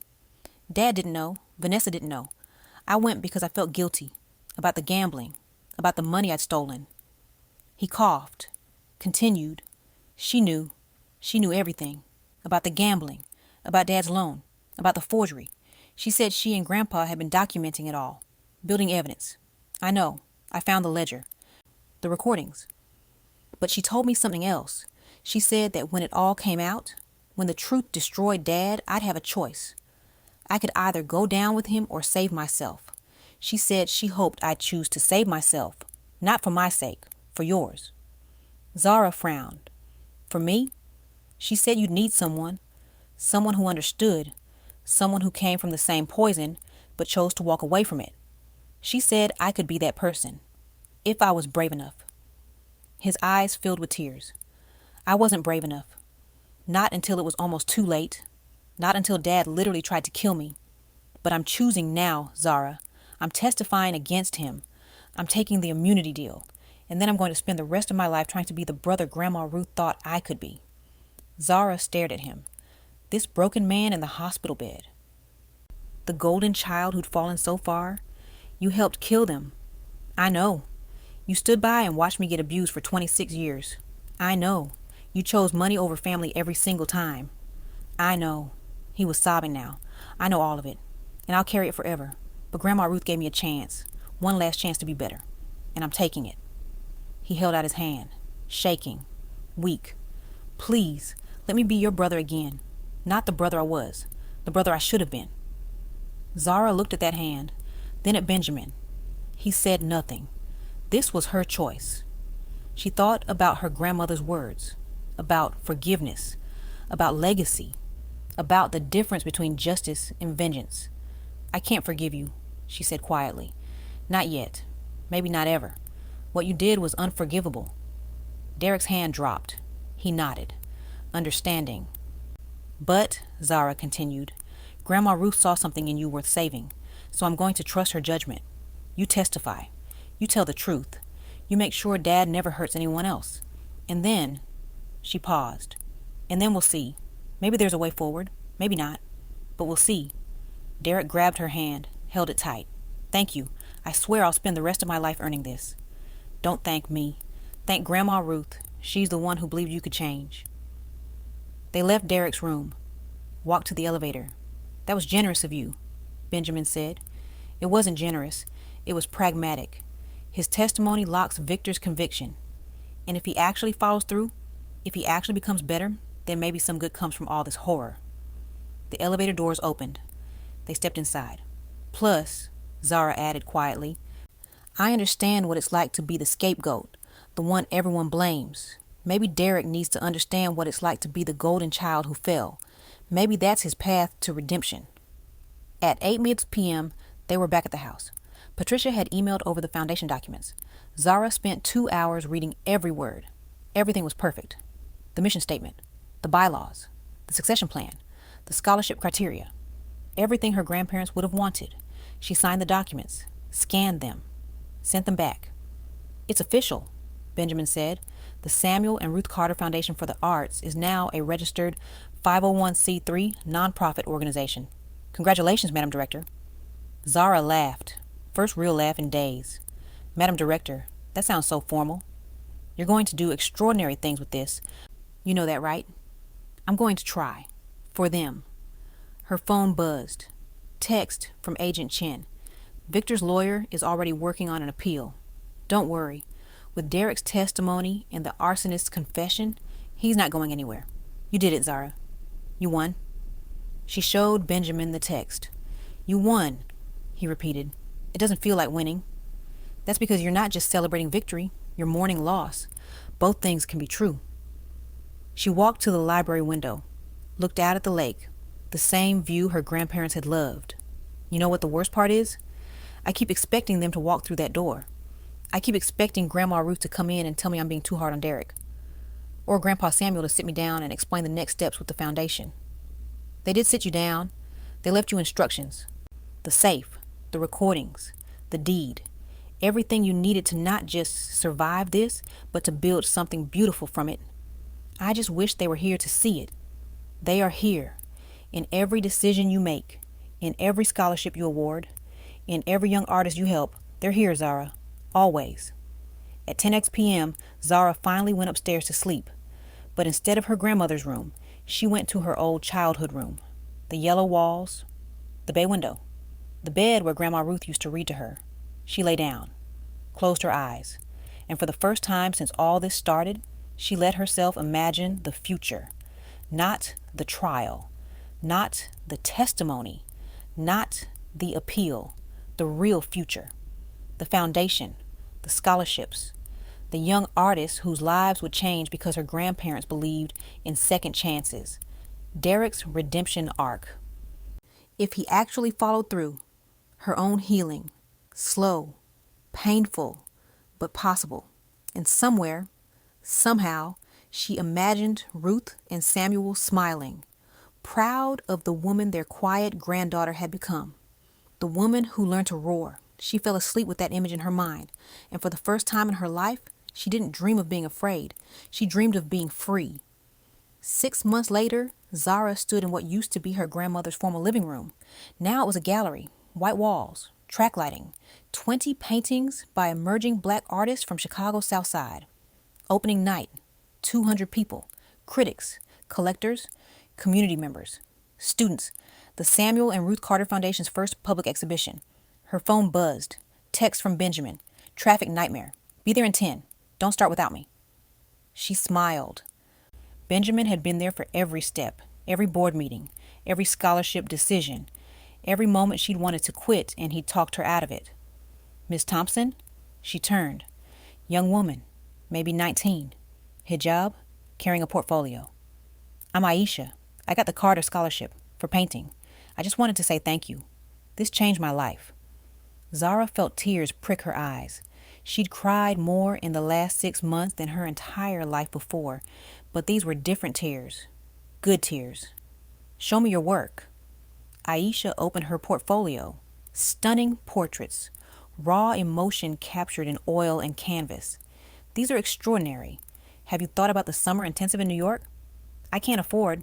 The foundation covers it. Full scholarship, housing, supplies, everything. If you're interested." Aisha's eyes went wide. "Are you serious?" "Completely." The girl burst into tears, hugged Zara, then ran off to tell her parents. Zara watched her go. That moment, that pure joy. That's what this was for. Quite the crowd. She turned. Derek stood there, out of place in his cheap suit. 6 months sober, 3 months out of rehab, working construction, living in a studio apartment in Pilsen. Different man than the golden child who'd helped kill their grandparents. "You came," Zara said. "You invited me. I wasn't sure you meant it." "I meant it." They'd seen each other twice since the hospital. Once at Victor's trial, once at the foundation's board meeting where Derek had offered to volunteer. The trial had been brutal. 3 weeks. Derek's testimony had destroyed any chance of Victor's defense. Detailed confession, recordings, the arsonist's corroboration.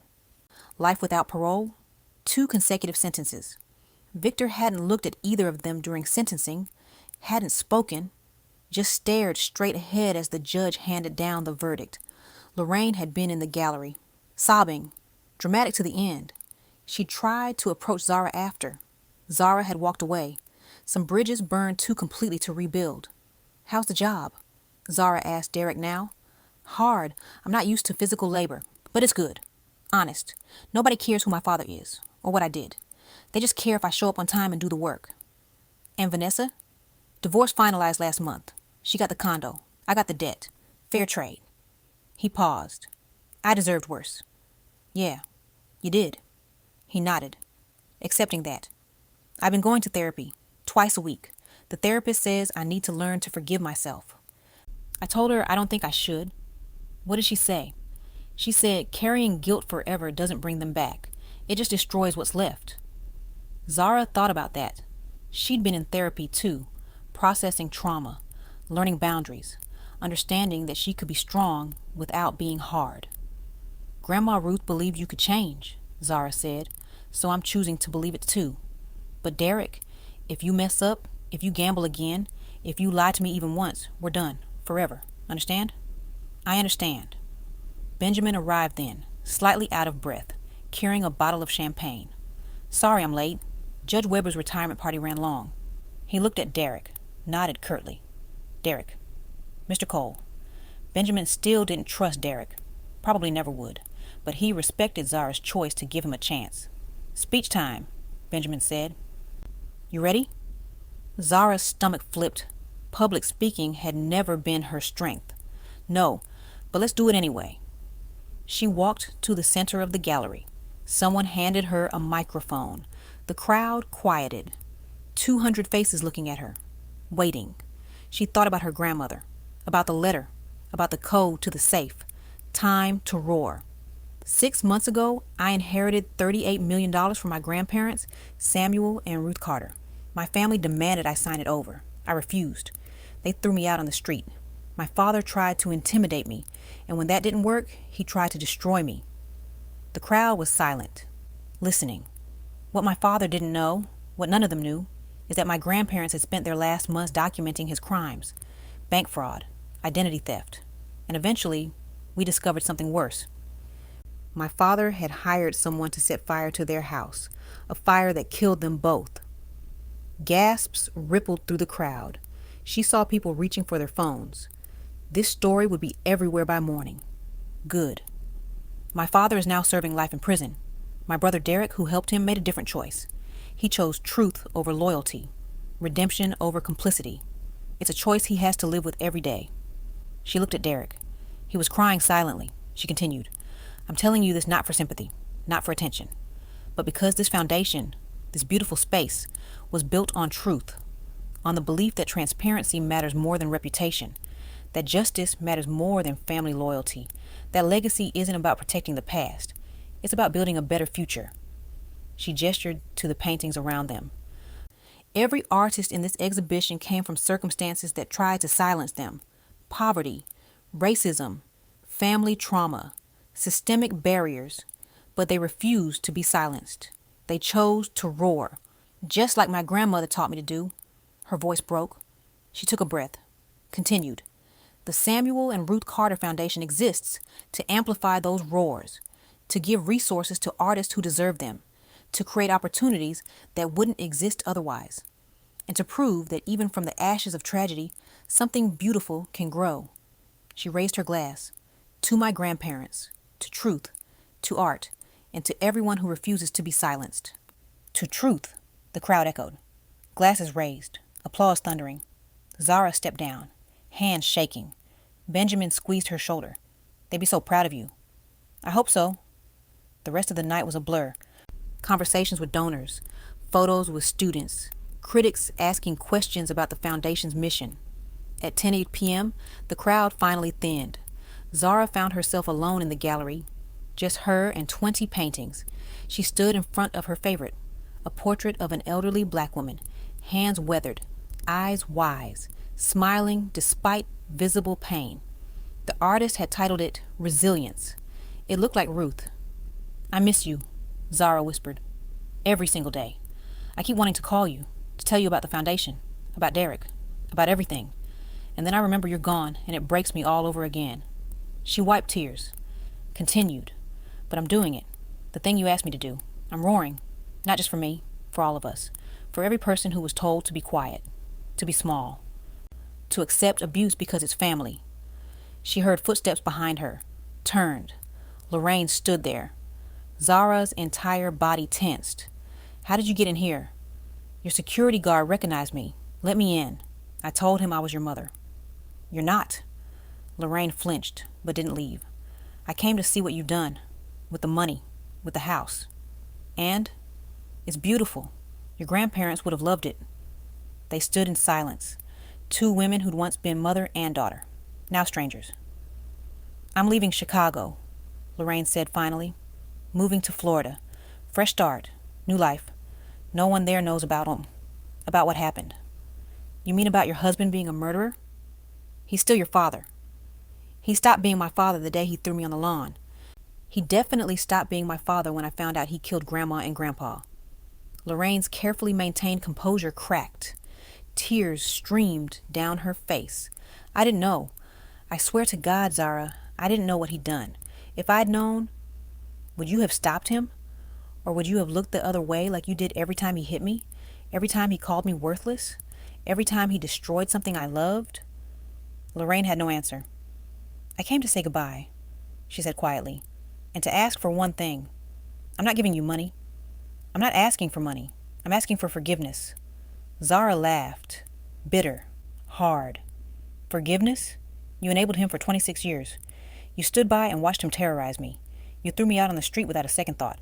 And now you want forgiveness?" I was weak. I was scared of him too. You don't understand what it was like being married to him. I understand exactly what it was like because I lived in that house, under that roof, under his control. The difference is I fought back. You just watched." Lorraine sobbed. "I'm sorry. I'm so sorry." Sorry doesn't bring them back. Sorry doesn't erase 26 years of abuse. Sorry doesn't fix anything. Zara turned away, faced the painting again. "Goodbye, Lorraine. Have a nice life in Florida." "Zara, please." "Goodbye." She heard Lorraine's footsteps, retreating, the sound of the door closing, and then silence. Zara stood there, shaking, crying, angry at herself for crying. "You okay?" Derek appeared. Had he been waiting outside? "I'm fine." "That's a lie, but I'll accept it." He walked over, stood beside her, looking at the painting. "She's not going to change," he said quietly. "Mom, she's too invested in being the victim, in rewriting history so she's blameless." "I know. For what it's worth, I'm sorry for not protecting you. When we were kids, when Dad would..." He stopped. "I'm sorry." "I know." They stood together, brother and sister. Not close, maybe never close again, but together. "This painting," Derek said. "Who's the artist?" "Aisha Rahman, first-year scholar, 19 years old. Came from nothing. Now she's being courted by galleries in New York. Because of this foundation. Because of her talent. The foundation just opened the door." "Grandma would have loved that." "Yeah, she would have." They stood in silence. Then Derek spoke again. "I'm going to meetings. Gamblers Anonymous. 3 times a week. I'm 63 days clean. No bets. No casinos. No nothing. Good. And I'm paying back the money. Every dollar I stole from them. It's going to take years, but I'm doing it. Putting it into the foundation in their name." Zara looked at him. Really looked. Saw the exhaustion. The guilt. The desperate need for redemption. "Grandma was right about you," she said quietly. "There was something worth saving." "Was? Is. But you have to save yourself, Derek. I can't do it for you." "I know. I'm trying." At midnight, everyone was gone. Just Zara and Benjamin remained. They walked through the gallery one last time. turning off lights, checking locks. "You did good tonight," Benjamin said. "We did good. I couldn't have done any of this without you." "Sure you could have. You're Samuel and Ruth's granddaughter. You were always going to be extraordinary." They reached the front door. Zara set the alarm, stepped outside. The Chicago night was cool, clear, stars visible despite the city lights. "What's next?" Benjamin asked. "Next? Tomorrow we start reviewing applications for the fall scholarships. 50 applicants, 10 spots. And after that, we expand. Open a second location, maybe in the South Side, maybe Detroit, maybe Atlanta. Take this model and replicate it. Ambitious. Grandma Ruth didn't raise me to think small." Benjamin smiled. "No, she definitely didn't." They walked to their cars. Zara's grandmother's old Mercedes, Benjamin's Bentley. "Thank you," Zara said, "for everything, for believing in me, for fighting for me, for being the family I needed when mine fell apart. You don't have to thank me. This is what family does, the chosen kind." She hugged him, long and tight, then got in her car and drove home, to the house that was hers, to the legacy she was building, to the future she was creating. The house was quiet when she arrived, empty but not lonely, full of memories but not haunted. She walked to the library, sat in her grandfather's chair, looked at the photo on the desk, Samuel and Ruth, smiling, arms around each other, taken on their 50th wedding anniversary. "I did it," she whispered to the photo. "I destroyed them. I built something beautiful. I learned to roar." She paused. "And I miss you. God, I miss you both so much." She let herself cry, full body sobs, 6 months of held grief finally breaking free. When the tears finally stopped, she felt lighter, cleaner, like she'd been carrying weight she could finally put down. She opened her laptop, checked the foundation's email. 53 new scholarship applications, a donation for $25,000 from an anonymous donor, an interview request from the Chicago Tribune. The work continued. The legacy grew. She typed a response to the Tribune, set up the interview for next week, then closed the laptop, stood up, walked to the window. The lake stretched out before her, dark and vast and beautiful. This was her life now, not running from her past, not hiding from her trauma, but building something bigger than all of it. She thought about Aisha's painting. Resilience. That's what this was. Not just surviving, but thriving, growing, creating beauty from ashes. She thought about Derek, choosing redemption, working construction, going to meetings, trying to be better. She thought about Victor, rotting in prison, alone, forgotten. She thought about Lorraine, running to Florida, still playing victim, still refusing to look in the mirror. And she thought about herself. 26 years of silence, 26 years of being told she was worthless. But she wasn't worthless. She was Samuel and Ruth Carter's granddaughter. She was the heir to a legacy of integrity. She was the director of a foundation that would change lives. She was the woman who learned to roar. Her phone buzzed. Text from Aisha. "Thank you for tonight. Thank you for believing in me. Thank you for existing. You saved my life." Zara smiled through fresh tears. This was why. Not the money, not the house, not the revenge. This. Changing lives, opening doors, creating opportunities, being the person she'd needed when she was young. She typed back, "You saved your own life. I just held the door open. Now go change the world." Put down her phone, walked upstairs. Tomorrow, there would be more work, more students, more challenges. But tonight, she could rest in her grandmother's house, safe, protected, free. The monsters weren't coming for her anymore because she'd become the thing monsters feared: truth, courage, resilience, and a woman who refused to be silenced. She lay down in her bed, closed her eyes, and slept the sleep of someone who'd won not just a battle, but a war. Not with violence, not with hatred, but with something far more powerful: truth, and the courage to speak it. The lesson wasn't revenge. It wasn't about destroying her enemies or watching them suffer. The lesson was simpler and more profound. Your worth is never defined by those who try to diminish you. Zara's family saw her as worthless, But her grandparents saw her integrity. They didn't just leave her money as a shield, they left her truth as a sword. This story proves that real power isn't inheriting a fortune. It's finding the courage to expose painful reality, reclaim your narrative, and use that power to protect the legacy of those who truly loved you. Bullies, even in your own family, only hold the power you give them. And sometimes, the greatest revenge isn't destruction. It's building something so beautiful from the ashes that the world remembers your name long after your enemies are forgotten.